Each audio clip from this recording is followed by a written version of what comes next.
રાજ્યમાં 12મા આંતરરાષ્ટ્રીય યોગ દિવસની તૈયારી. રાજ્ય કક્ષાના યોગ દિવસની ઉજવણી મુખ્યમંત્રીની ઉપસ્થિતિમાં થશે માણસામાં. તો કેન્દ્રીય ગૃહમંત્રી અમિત શાહ અમદાવાદમાં રહેશે ઉપસ્થિત. 1.25 કરોડથી વધુ લોકોનું થયું રજીસ્ટ્રેશન. નાયબ મુખ્યમંત્રીએ આપી માહિતી.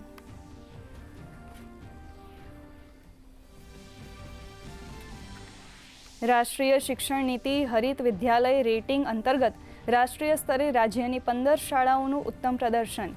દીવની સરકારી મિડલ શાળા સાઉદવાડી રાષ્ટ્રીય સ્તરે 3જા ક્રમે, તો અરવલ્લીના માલપુર તાલુકાની જીતપુર શાળાનો પણ સમાવેશ. શાળાઓને મળશે ₹1 લાખનું ફંડ.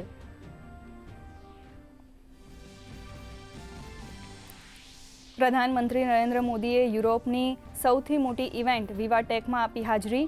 ફ્રાન્સના રાષ્ટ્રપતિ મેક્રોનનો માન્યો આભાર. કહ્યું, વિવાટેક 2026માં ભારત બન્યું ઓફિશિયલ AI પાર્ટનર. તમામને ઇન્ડિયન પેવેલિયનની મુલાકાત લેવા કર્યો અનુરોધ.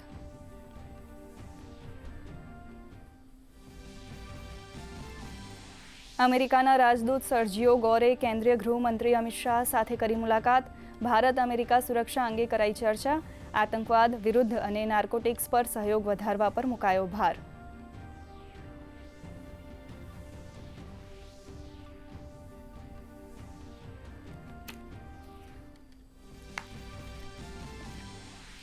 ધોલેરાસરને ગ્રીન હબ બનાવવાનું લક્ષ્યાંક ધરાવતા ડ્રમ મેથડ પ્લાન્ટેશન પ્રોજેક્ટની વન મંત્રીએ લીધી મુલાકાત.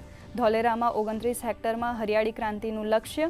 વન વિભાગની આધુનિક ટેકનોલોજીથી ગ્રીન બેલ્ટના વિકાસ કાર્યોની વન મંત્રીએ કરી સમીક્ષા.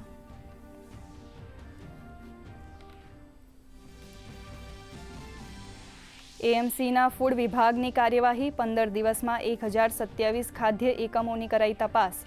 27 નમૂનાઓ અપ્રમાણિત જાહેર. 3 ખાદ્ય એકમો સીલ. 2089 કિલોગ્રામથી વધુ બિન આરોગ્યપ્રદ ખાદ્ય પદાર્થનો કરાયો નાશ.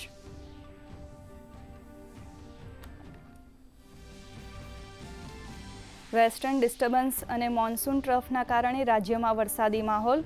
છેલ્લા 12 કલાકમાં સૌથી વધારે ખેડાના નડિયાદમાં 2 ઇંચ વરસાદ, તો બોટાદમાં 1.25 ઇંચ, સાબરકાંઠાના વડાલીમાં 1 ઇંચ વરસાદ. અમદાવાદમાં વાદળછાયા વાતાવરણ વચ્ચે હળવા વરસાદની આગાહી.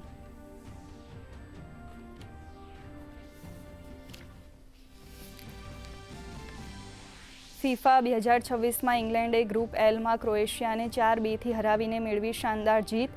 તો ઓસ્ટ્રિયાનો 36 વર્ષ બાદ જોર્ડનને 3-1થી હરાવીને વિજય. આજે ગ્રુપ બીમાં કેનેડા અને કતાર વચ્ચે મુકાબલો.